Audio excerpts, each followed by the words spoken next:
Welcome to the world of legal controversies and mystery, where truth is stranger than fiction and justice is just a word. Today we are diving into the case of Catherine and Curtis Jones, a story that has captured the attention of the nation and sparked debates about the legal system, morality, and justice.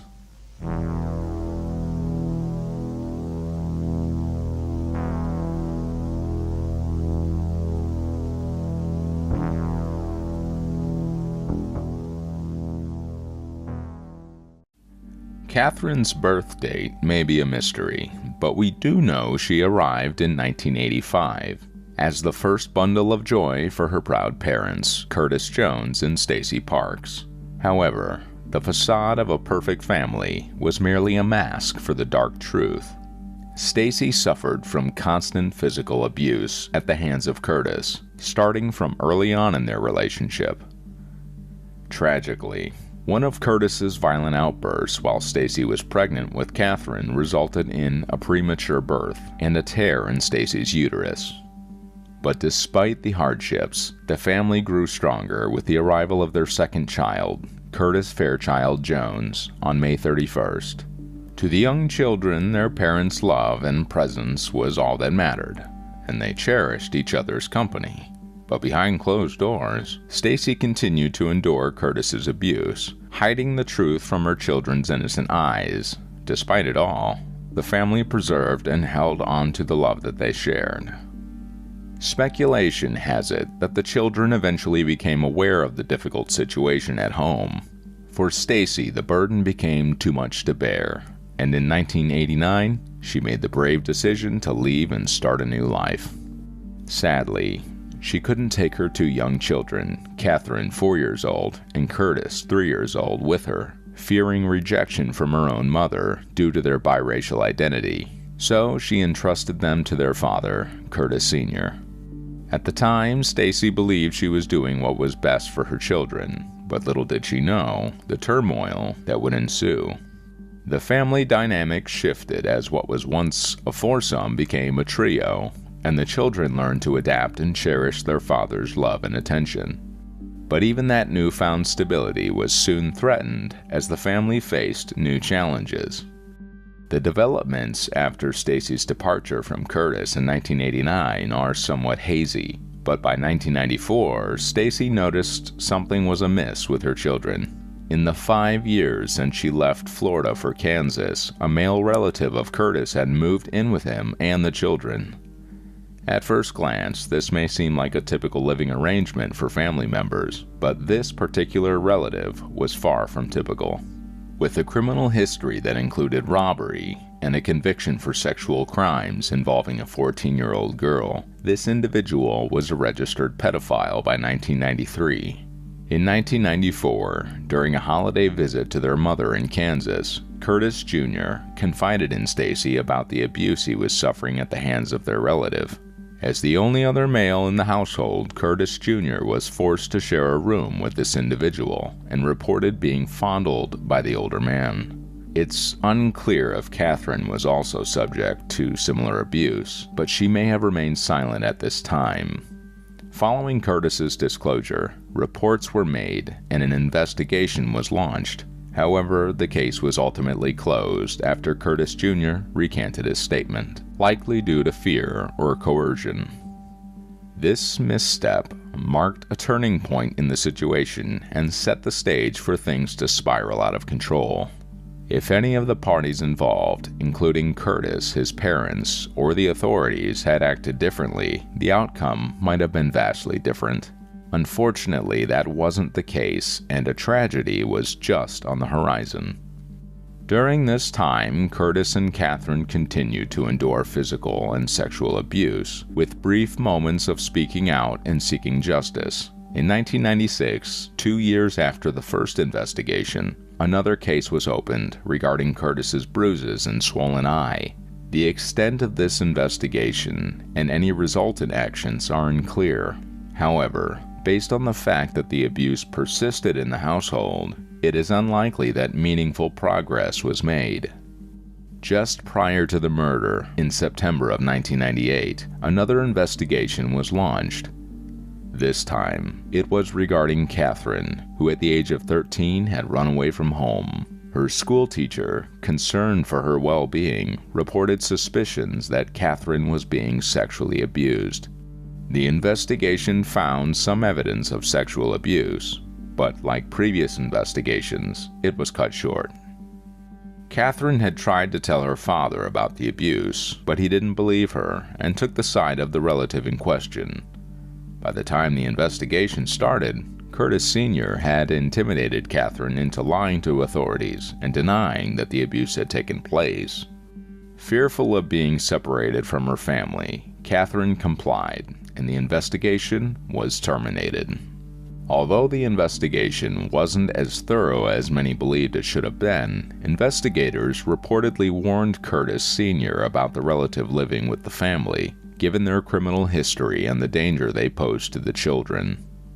While the Jones household managed to avoid trouble in the form of an investigation, problems within the family continued to escalate. Both Curtis and Catherine were still being sexually abused by the relative, and their father and his girlfriend, Nicole Spikes, who had begun living with the family, seemed to be indifferent to the situation.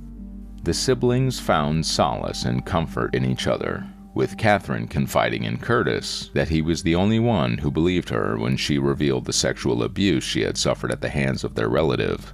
Curtis revealed that he believed her because he too had been a victim. Catherine's breaking point came a few days after the last investigation was closed. While she was taking a shower, the relative in question entered the bathroom, opened the shower curtains, and began masturbating. Catherine was deeply traumatized after the incident and sobbed in the corner of the bathroom. The relative left 50 cents on the toilet seat for her after he was finished. In her diary, Catherine wrote, "I'm going to kill everyone." She was frustrated that her father and his girlfriend were ignoring her and her brother's cries for help, and therefore concluded that they deserved to die along with their abuser. Catherine eventually confided in Curtis about her desire to end the lives of the adults, and they began plotting to carry out their plan. They wanted to free themselves from their torment by killing the relative and prevent future abuse by killing those they believed allowed it to happen in the first place. On January 6, 1998, the siblings' plan was put into action. Their father was briefly away from the house, and the relative was not expected to return until later that evening. The children were home alone with Nicole, and they hoped to encounter minimal resistance by killing one person at a time with no one else in the house. Sonia Nicole Spikes, 29, was sitting at the dining room table working on a 500-piece jigsaw puzzle while the children went to retrieve their weapon of choice, their father's 9mm semi-automatic pistol.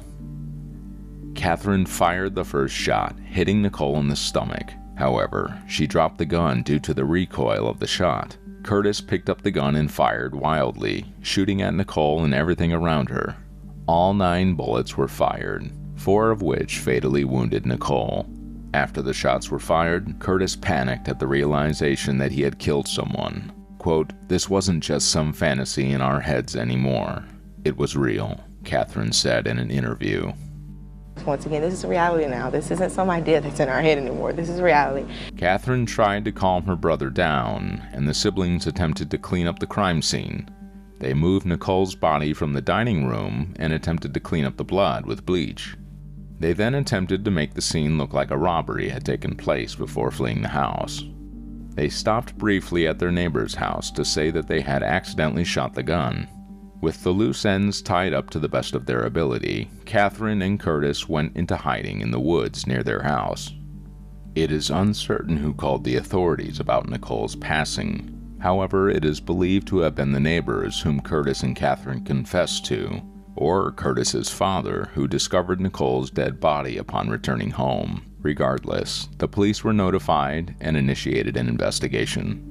This was the only investigation into the events at the Jones household that produced tangible results. Based on the neighbors' eyewitness accounts implicating Curtis and Catherine, the police launched a search for the children. On the morning of January 7, 1999, Curtis and Catherine were found in the woods near their home. Now faced with the consequences of their actions at the ages of 12 and 13, they became the youngest individuals ever charged with adult first-degree murder. If found guilty, they faced life in prison. But due to their young age, the prosecutors offered a deal for second-degree murder, which carried a sentence of 18 years in prison, followed by a lifetime of probation.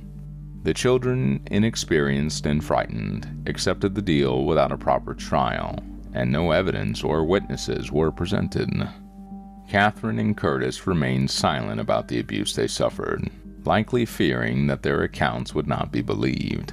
The general belief was that they killed Nicole out of jealousy for taking their father's attention away and his plans to marry her. However, their lawyer, Alan Landman, stated that had he known about the abuse, they might have had a better chance of securing a lighter sentence. On the other hand, Todd Goodyear, an official at the Brevard County Sheriff's Office, believed that their actions were indefensible and that they had to take responsibility for their choices. In August 1999, at the ages of 13 and 14, Curtis and Catherine were each sentenced to 18 years in prison and lifetime probation. The siblings' lives in prison were relatively uneventful for most of their first 10 years behind bars. However, in 2004, Curtis experienced a brief period of freedom when Hurricane Francis caused damage to the facility where he was being held at the age of 19. Along with several other teenagers, Curtis escaped the juvenile detention center, but they were recaptured just 24 hours later. As a result, Curtis's sentence was extended by 318 days. 5 years later, in 2009, the truth about the circumstances surrounding the murder came to light during an interview with Florida Today newspaper. Catherine revealed that she and her brother had been sexually abused, and their frustration led to the murder of Nicole. Although Catherine expressed remorse for taking Nicole's life, she also admitted that she felt relieved when she went to prison, saying, quote, "I know it sounds really messed up, but there was a point where I was away from all that, and I was by myself and I was safe." Catherine also revealed in the interview that she had only seen her brother once since they were incarcerated. The siblings used to communicate by mail, but this stopped when Curtis was moved to a different prison facility, as the warden deemed it unacceptable for the two to communicate as co-defendants in the case. Ramos Fleming, a U.S. Navy senior, read a 2009 story about Catherine's experiences and was touched by them. He reached out to her in writing, and the two became pen pals. They developed a romance through their letters and got married in November 2013 at the Hernando Correctional Institute Chapel. Catherine was 28 years old when she married Ramos. In preparation for Catherine's eventual release from prison, Ramos soon made plans and adjustments to better support his wife, including retiring from his role as a naval officer to allow himself more time to help her transition to life outside prison, as much had changed since she was 13. Catherine and Curtis served over 85% of their original sentence and were released from prison in 2015. Catherine was released 2 weeks before Curtis, and both were aged 30 and 29.